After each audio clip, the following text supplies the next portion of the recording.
رحلة مباشرة لمدينة قسنطينة من أجل المشاركة في بطولة إفريقيا للاعبين المحليين لكرة القدم المزمع تنظيمها في الجزائر هذا الشهر.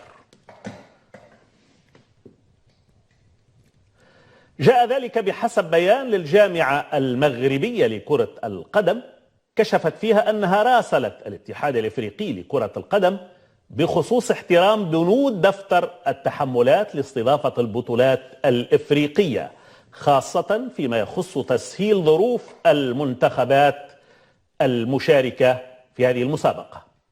وفي بيانها ذكرت الجامعة بقرار مشاركة المنتخب لأقل من 23 سنة في منافسات هذه البطولة التي تستضيفها الجزائر ما بين 13 من يناير الحالي والرابع من فبراير المقبل.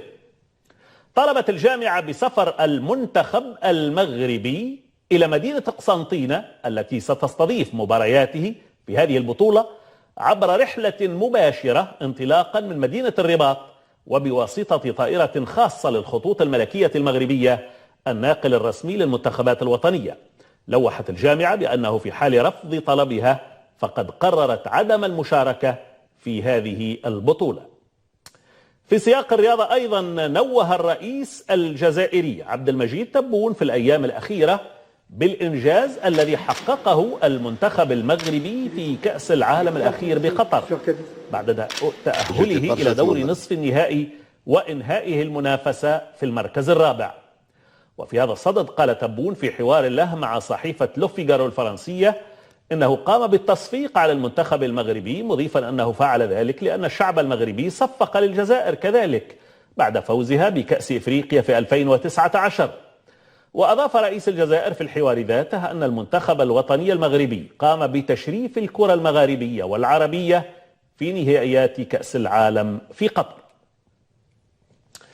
بعيدا عن الرياضة وفي ذات الحوار قال الرئيس الجزائري إن قرار قطع العلاقات مع الجارة المغرب كان بديلا لنشوب حرب بين الدولتين، وأن الوساطة غير ممكنة بين البلدين. وأفاد تبون بأن قطع العلاقات مع المملكة المغربية صيف عام 2021 كان نتيجة تراكمات منذ عام 63 بحسب قوله. وأضاف أن النظام المغربي هو من سبب المشاكل وليس الشعب، فهناك 80,000 مغربي يعيشون في الجزائر بكرامة بحسب قوله. أحمد. الخير، السلام عليكم. وعليك السلام ورحمة الله. السلام عليكم. يظهر أن المطلب المغربي حول توجه المنتخب الوطني نحو الجزائر. طيب يا ريت الزملاء لو يرفع الصوت شوي لأنه لا أكاد أستمع للمشارك. ما شاء الله. تفضل أحمد واصل، تفضل. أقول يبدو أنه المطلب المغربي بفريق التوجه فريق من الجزائر برحلة مباشرة مطلب منطقي وجيد، وإن شاء الله ربما يكسر الجليد بين البلدين. هي أحمد كما قال ضيفنا منذ قليل، اسمح لي أحمد، ضيفنا منذ قليل أشار إلى نقطة مهمة الحقيقة. هي تتعلق بالفريق نعم، ولكن تتعلق بالجمهور، لأن الفريق له جمهور ومن حقه أيضا أن يرافقه جمهوره لتشجيعه، والجزائر يستفيد من هذا الجمهور لأنه المناسبات الرياضية كما تعلم هي مناسبات اقتصادية في النهاية. نعم، وهذا من حقهم التوجه برحلة مباشرة. لماذا يعملون دورة كاملة؟ كما أن وزير العدل الجزائري توجه في رحلة مباشرة إلى المغرب قبل شهرين، من حق هؤلاء نفس الشيء. ولكن يبدو أن هناك نوع من الخلاف في هرم السلطة الجزائرية. هناك من يميل إلى الحوار وإلى فتح الرحلات المباشرة، وهناك جناح متطرف لا يريد يبقى الأمور على كما هي، في حالة القطيعة. نتمنى تتحسن الأمور، هذا الذي نتمناه. طيب شكرا لك أحمد. نأخذ أيضا سليم من الجزائر. مساء الخير. عليكم. وعليك السلام. سي صالح، واش راكم؟ الله يبارك فيك. الحمد لله. ماذا ترى في هذا الطلب المغربي بما أنك من الجزائر؟ والله يا سي صالح، أنا من الناحية المغرب كل ما تكون بطولة إقليمية في الجزائر إلى النقطة السوداء المغرب بهذا الذكاء. هي على بالها باللي راهي الأجواء مغلوقة كما في الأوديسات، وفي الأخرين راحوا كل على تونس وجاو علاه حبوا يشبثوا بهذه القضية. المهم نحي عليك السوق هذا، روح لتونس وروح نورمال دير رومبو وروح نورمال، راح المشكل. لا كل ما تكون دورة إقليمية من الجزائر تكون نقطة السوداء المغرب. يا سليم يا غالي اسمح لي تفضل. يعني أنت تغلق حدودك. طبعا العرب جميعا على فكرة ضد إغلاق الحدود فيما بينهم، لكن لنأخذ الأمر الواقع الآن. الجزائر أغلق حدوده أمام المغرب، فقط تكمل الفكرة. الجزائر أغلق حدوده أمام المغرب، هذا من حقه، لكن فيما يتعلق بالمنافسات الرياضية هي ليست قوانين جزائرية خاصة، هذه منافسة إفريقية، وبالتالي الجزائر خاضع للقوانين الإفريقية وضرورة أن يفتح أبوابه أمام الفرق القادمة وجماهيرها، وبالتالي الجزائر يعني ليس حر في هذه النقطة عزيزي، أنا هكذا أرى والله أعلم. تفضل. ولكن الجزائر لم تغلق أبوابها شي صالح. طيب لماذا لا يعطى إذن الإذن من الآن حتى يستعد المنتخب المغربي وجماهير المنتخب المغربي الفريق المغربي؟ شوف سي صالح، نكون واقعيين. الرياضة تبقى رياضة. حلو. الرياضة تبقى رياضة. كلام جميل. لا نخلط الأمور، ولكن أن تقول الجزائر أغلقت أبوابها على المغرب، لا هي مفتوح الأبواب ومرحب بهم، ولكن مرحب بهم في إطار السيادة الوطنية. طيب يا رجل، السيادة الوطنية يعني أنت اسمعني يا عزيزي، اسمعني. كلمة السيادة الوطنية على فكرة أحيانا توضع في غير محلها. يعني لما يأتيك منتخب أو فريق مغربي من الرباط مباشرة إلى قسنطينة، هو سيعتدي على سيادتك لا قدر الله مثلا؟ شو لا ما يعتديش، واحد يقدر يعتدي له واحد. شو هذه حاجة كما هذه الشيخ صالح، حاجة كما هذه ما دام الطرف الآخر أنني مرحب بهم، باش يعني نقول كاين هذا يبقى رأي شخصي، فلربما اخطا في ما اصيب، ولكن هذه الطاقات اللي مدارتها القياده المغربيه سيفولي ما تمشي على الجزائر في الابرام توسط هكذا، في هذه هكذا، في لاكوب دو موند هكذا. لا كثروا بزاف على ما وصلهم. لازم الشعب تاعهم يكون واعي مع الحكومه تاعهم. يا سليم صلي على النبي. تلعب صلي على النبي. المغاربه لم يقولوا لك عليه الصلاه والسلام. يعني المغرب الآن، وأنا هنا لا أدافع عن المغرب، والله أنا دائما أدافع على المغرب والجزائر نعم ولكن أدافع على المنطق الآن. يا عزيزي اسمعني لو تكرمت، اسمعني. هذه مسابقة إفريقية، والمغرب جزء من إفريقيا وجزء من العرب. هو لم يقل افتحوا الأبواب أمامنا دائما، قال لك هذه مسابقة أريد أن أشارك فيها، أعطوني أحقية أني أسافر من الرباط إلى قسنطينة مباشرة، مش تقول لي روح لباريس ثم ارجع من باريس، أو روح لتونس ثم ارجع من تونس. ليه يا أخي؟ أنا لم أقل تونس، لم أقل. أنا قلت الجزائر عندها قانونها، لي فول ايريان ماروكان ما يعيبوش على الجزائر مهما تكون الظروف هذه. طيب ماذا بخصوص رحلة الفريق الرياضي؟ أنا لا أقول الرحلات كلها يا عزيزي، الفريق الرياضي فقط. يا شيخ صالح ليكسيبسيون ما كانش يا شيخ صالح، الله غالب هذه هي. شكرا لك على كل حال سليم. أنا يسمحوا لي أهلي في الجزائر وأهلنا جميعا طبعا في المغرب وفي الجزائر، نحن يا جماعة عندما نتحدث الآن نتحدث كأسرة واحدة، ولكن بصراحة كارت سير تابل كما يقال بالفرنسي. ربما البعض يستوعبها أكثر للأسف، لأنه بيننا فرنكفونيون أكثر من العربية. طيب حصحص الحق، الجزائر عليه أن يقر بأحقية المغرب والفريق المغربي والجماهير المغربية أن تأتي من المغرب إلى الجزائر وهي قادمة حبا في الجزائر وحبا في الرياضة، وبالتالي أنتم ستستفيدوا، لأن هذه الجماهير بالآلاف سيستفيد منها أصحاب المحلات وأصحاب المطاعم وأصحاب الفنادق، والفريق المغربي أيضا لا تكلفوه تعب حتى يذهب إلى بلد ثالث ثم منه يعني هذا حقه الحقيقة.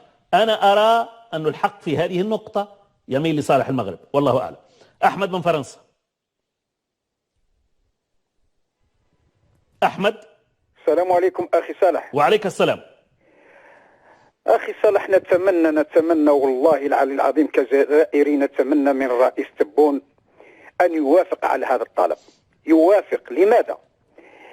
لأن المغرب ما عندهش واحد النية خالصة يا أخي صالح، هذه دارها يعني كسبة باش تكون الحجة على الحكام نتاعنا الجزائر للفيدراليه الكونفدراليه تاع الفوتبول تاع كره القدم، يعنيك باش يقول لك شوف الجزائر كيفاش يعنيك متعصبين وباغي يزيد يطيحنا في الفخ.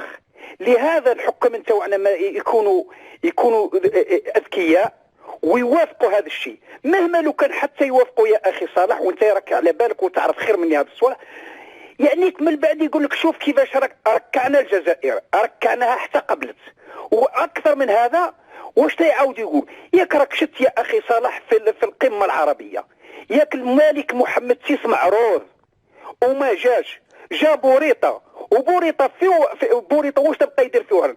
كل خطره يقبض صحافي من الجزيره، صحافي كذا وينتقد ويقول واحد الكلام يعنيك باش يوصلوا يطردوه ولا يديروا له شي حاجه. مهما هذا طيب يا احمد انا ساذهب معك في هذا الاتجاه الى ابعد مدى. طيب يا سيدي، الطرف الاخر يبحث لك على الثغرات والفخاخ كما تقول حضرتك. طيب انت اسحب من تحت البساط وقل له مرحبا بك ومرحبا بجماهيرك، وانا بلادي مفتوحه لكل الرياضيين وانصار الرياضيين. اتحلت المشكله. شو المشكله اللي فيها يعني؟ اتمناه هذا هو الكلام نتاعك. لماذا؟ شوف يا اخي صلاح، باش نعرفوا باللي احنا الشعوب الحمد لله. اليوم وين راني ساكن مات جزائري عنده 31 عام، شباب يعني في حادث سياره. صدقني يا اخي صالح، عندي زوج تاع الاولاد واكثر من 40 مغربي عندهم 32 عام شاركوا في هذه الجنازه ودفن في تلمسان. ويعني حتى القنصل الجزائري جاب لهم لي فيزا للمغاربه هنايا في الجامع واعطاها لهم، وكي وصلوا لي تكلمت انا معاهم دوك المغاربه اصدقاء اصحابي. واش يقول لي ما شاء الله البوليسيه كي نعطوهم هكذا يقول لنا خاوه وفرحانين بنا، ما كانش مشكل. جميل. المشكل يا اخي والله العلي العظيم كما احنا نقولوا المندبه كبيره والميت فار. شكرا لك، اشكرك احمد من فرنسا. بالفعل هذه المناكفات وهذه المشاكل كما قال احمد، والله لما ترفع الغطاء لا تجد شيء. وليش العقد يعني؟ والله أنا أعتقد أن المغرب يناكفني، والمغربي يقول والله أعتقد أن الجزائر يناكفني، وهذا يحضر ضد ذاك وهذا يحذر من ذاك. يا جماعة الخير، والله عندنا مثل شعبي أنا ربما لا يليق المجال لقوله الآن يعني ما في شيء، لا توجد مشكلة أصلا. ما يجمع هذان البلدان أكثر مليون مرة مما يفرقهما، فليش البحث عن المشاكل؟ على فكرة جرى إحصاء 90% ممن جرى استفتاؤهم أكدوا بأن فرنسا هي التي تعمل على التفريق بين الجزائر والمغرب. 90%. طيب ليش؟ يعني فتحوا عقولكم أيضا أيها الساسة. اكتشفنا والله عقب الربيع العربي أنه لدينا ساسة عرب والله يحتاجون إلى دروس خصوصية، مع الاحترام أنا لن أسمي أحد طبعا. يا أخي صحوا، العلاقة بين المغرب والجزائر مصلحة للبلدين. والآخر هذا الذي يريد أن يمزقنا ويريد أن يبتزنا فرادى ويريد أن يبحث على أسواق لبضاعته العفنة، من مصلحته أن نبقى هكذا دائما مختلفين ودائما متصارعين، لأنه هو يتمعش أكثر. فليش نعطيه الفرصة؟ ليش نعطيه الأرضية؟ يا ريت الساسة في كلا البلدين يفهموا مثل هذه المسائل البسيطة. عبد الرحمن من المغرب. الموضوع اللي فتحته دكتور صلاح هو فيه شقين. اولا الرئيس تبون كيف يمكن الملك المغرب او الرئيس التونسي اللي غادي يكون من بعد الانقلاب او اي رئيس دوله، لما اعتز الرئيس تبون بالمنتخب المغربي هو كان كيتحدث كمواطن جزائري اللي سميتو عبد المجيد تبون، وفي نفس الوقت كان يتحدث كرئيس دولة مغاربية، ما كانش كيقصد النظام، كان يتحدث اجتماعيا انسانيا، ما عنده علاقه في التصريح ديالو بالنظام. ثانيا الدولة الجزائرية راه دولة ذات سيادة، ما غاديش تخدع الصبيانية ديال النظام في المغرب يعني يدل. والمغرب يعني يحاول كيف قال المتدخل الأخير يحاول أن يجد يعني أعذارا يختلقها لنفسه باش يقولوا أنتم شوفوا الجزائري ما بغوش يعطيوا لي. يجب على النظام الجزائري المغربي إذا بغى يشارك في التظاهرة الرياضية أن يخضع لما يخضع إليه جميع المنتخبات. أما باش يفرضوا ويمشي من الرباط إلى قسنطينة، الدوله الجزائريه ماشي مدينه مغربيه، راه دوله جزائريه ديمقراطيه شعبيه، راه تاريخ هذه. فبالتالي النظام المغربي خصو على الاقل يكون يعني ناضج. طب عبد الرحمن نعم استاذ. نعم عبد الرحمن، هناك قراءات الحقيقه تصب جميعها فيما ساقوله الان. نعم. هناك ساسه ربما قله او كثره لا احد يعلم في الطرفين، في النظام المغربي وفي النظام الجزائري. هؤلاء الساسة هم السبب في هذه التوترات، ولا يريدون ربما من مصالحهم أن تبقى الفرقة بين البلدين. ما رأيك في هذا الطرح؟ أخذ السؤال الذي طرحته وأبلوره في شكل آخر. الذي وضع يعني العظمة بين الشعبين الجزائري والمغربي والنظام الجزائري والمغربي هو الذي وضع ملف الصحراء بينهما، يعني عظمة. وملف الصحراء راه يمكن ان يكون له حل لو ان يعني الحل راه في يد النظام المغربي. عليه مش ان يتنازل، ولكن ان يكون يلقي خطاب التودد، ان يكون ودودا ليس متوددا، ان يكون ودودا. كلام جميل صادقا. شكرا لك عبد الرحمن، اشكرك فعلا. شكرا يا جماعه، انا اشعر انه ونحن نتابع جميعا طبعا، حتى الاعلام من الطرفين ساهم ايضا في الحقيقه في احيانا تهدأ المسائل فيعيد الإعلام توتير الأجواء. بعض الأصوات من الطرفين تساهم في تأزيم هذه الأزمة. علي من سويسرا، مساء الخير.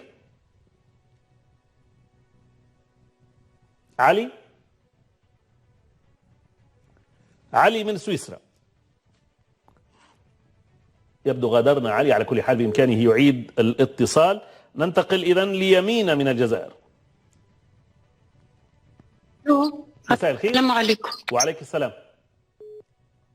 مساء الخير. مساء الورد. هذا الطلب اللي راه يطلب فيه المغرب يعني ماهيش صعيبه عليها باه تروح من بلاد اخرى، من دوله اخرى. يعني على بالهم بلي الحدود مغلوقه لاكبر حاجه من الرياضه. الرياضه يعني ماهيش هي الشرط انها اليوم يقولوا افتحونا على جال الرياضه ومن بعد ما راح حنايا يقولوا راه ماناش مسمنين اللاعب كي نجحوا في هذايا. اللعب تاعهم في قطر ماهوش يعني تحرير فلسطين، بصح يعني الهداف كان تستنى في اللعب نتاعهم وما ينكرش الخير. في نفس الوقت هما يسبوا ويشتموا في الجزائريين. نحن يا يمينة اسمحي لي كنا للتوه منذ ثواني انا اتحدث عن اطراف في المغرب واطراف في الجزائر تدفع نحو التوتير. مع احترامي لك، انت يبدو من هذا الطرف على الاقل من الطرف الجزائري. ما الذي ترينه وأنت يعني يبدو حتى من خلال خطابك متشددة جدا، ولا تريدين فتح الأجواء أمام طائرة يتيمة، طائرة تنقل فريق مغربي قادم للعب في قسنطينة، لماذا لا يفتح لها الأجواء؟ لماذا الأجواء؟ من الحدود مغلوقة ودخلت لنا المخدرات ودخل لنا الإرهاب. كيفاش هذو يعني يقولوا في شيء ما يعملوش؟ يعني كلام لا فائدة. أنت تسمعيني الآن ولا لا؟ هذه طائرة تنقل فريق رياضي، لا مخدرات ولا غيره. الفريق جاء مرة وحبسوه في المطار لأنهم جايبين أشخاص خرايا وجواسيس، يعني كل مرة ومرة ذوك تاع الأشبال كسروا الفنادق وكسروا كلش. يعني ماهمش مثلهم فيهم، يمشوا مع شروط الجزائر. الإعلام عزيزتي، شروط الجزائر لما تكون المسابقة تقيمها الجزائر، يعني قصدي هي التي يعني اخترعتها أو أوجدتها. هذه مسابقة إفريقية تخضع للقانون الإفريقي، وليس من حقك أنت ولا من حق المغربي أيضا أن يفرض شروطه عليها. هذه مسابقة إفريقية، فهمتني ولا لا؟ لا فاهمة صح. يعني ما الكاف والله الفاف ما راح تشرط على الجزائر انها تفتح اجواها. يعني الجزائر مستغنيه عنها، باللعب عن المغرب واش حابين يديروا؟ ما رحناش فيهم. المغرب لا يطلب شيء. المغرب سيدتي لا يطلب الا طلب بسيط. اسمعيني، المغرب يطلب أنه فريق يغادر من الرباط إلى بلاده الثانية الجزائر قسنطينة مباشرة، وتأتي شوية جماهير أيضا لدعمه. ليس إلا قبل إفريقيا في الاتحاد الإفريقي اللي خرجوا الصهاينة منها، يعني عقبوا وحشاها الجزائر مع إسبانيا. هذه ناس تخدع ما يلموهمش وما عندناش أجواء تفتح. لا لليوم اللي يتربوا فيه ويرجعوا للحق ماهوش جابوا لنا قاعده اسرائيليه دوك 3 شهداء ونفتحوا لهم الحدود. كيفاش هذه؟ لا، الجزائر ليس من اجل اللاعب تفتح الاجواء، والعاقل لا يقول هذا. اليوم من اجل اللاعب وغدا من اجل شيء اخر. ولما جاء الجمهور طيب شو رايك المسابقه الافريقيه؟ شو رايك المسابقه الافريقيه تنقل في اللحظه الاخيره من الجزائر وتلغى نهائيا؟ لا تبون ما كانش اللي نفسه في المعقول. تبون عارف واش راه يدير وماهوش من اجل المغرب. يعني الاعلام نتاعهم قال احنا حسينا لهم النت تاعهم اذا فتحوا الحدود فتحوا الاجواء، واذا ما فتحوهاش يعني ماهوش الناس اللي تمشي معاهم. يعني خلاص الاجواء. شكرا لك يمينة. ما زلنا ننتظر. على كل حال يا ريت الزملاء يصلوا الى ضيف جزائري للرد على كل هذه النقاط. اشكرك يمينة. أنا لا أدري لماذا هذه المرة أحاول أن أتوازن دائما الحقيقة، بالذات في موضوع هم الجزائر والمغرب، لأنه كما قلت وأقول دائما وأكرر، نحن في هذا المنبر نعتبر أنفسنا بكل تواضع ضمن هذا الطيف من الإعلام الهادف، ونأمل دائما في إصلاح ذات البين بين كل الدول العربية وبالذات طبعا بين الجزائر والمغرب. أنا أرى بأن المقوم برحلتين ما المشكلة في ذلك؟ يقول وليش تكلفوا أنت رحلتين؟ يعني واحد قالوا له أين هي أذنك؟ قال بدل أن يقول هذه قال هذا. يعني هو مسافر لقسنطينة، تريد منه أن يسافر إلى باريس، ثم من باريس يسافر إلى قسنطينة. بالله عليك هذا منطق؟ وأنت يرضيك ذلك أن يسافر إلى بلد ثالث ثم يأتيك؟ قال شو؟ قال والله مانع الرحلات. يا أخي اعمل استثناء، يعني القوانين هذه قرآن. يعني أنا لا أرى وجهها. واحترموني في رأيي الليلة. الشافعي من الجزائر. الشافعي من الجزائر. طيب تفضل يا شافعي. شكرا، حياك الله. مساء الخير سي الشافعي، في نصف دقيقة لو تكرمت، الوقت انتهى. والله لحد الساعة أخي صالح أنا جزائري لم أجد أي مبرر لكي يقطع النظام الجزائري العلاقات مع المغرب الشقيق. والله نطرح السؤال إلى النظام الجزائري، راهو على باله باللي دول قارة أوروبا إفريقيا آسيا أمريكا كلهم قالوا له أعطينا حتى مبرر، بس أعطينا حائرة في النظام الجزائري لماذا قام بقطع العلاقات. علاش؟ أعطينا مبرر واحد. لماذا قلت قطعت العلاقات بدلا من ان تقوم حرب؟ علاش؟ هل ممكن هذا؟ علاش تقوم حرب بيننا وبين اخواننا دم واحد؟ ساعدونا في الثوره. جزائري ما فيهاش عيب، اعطيني مبرر علاش راح تقطع العلاقات مع المغرب. علاش؟ ما يعطيك حتى مبرر. سكتك. اعطينا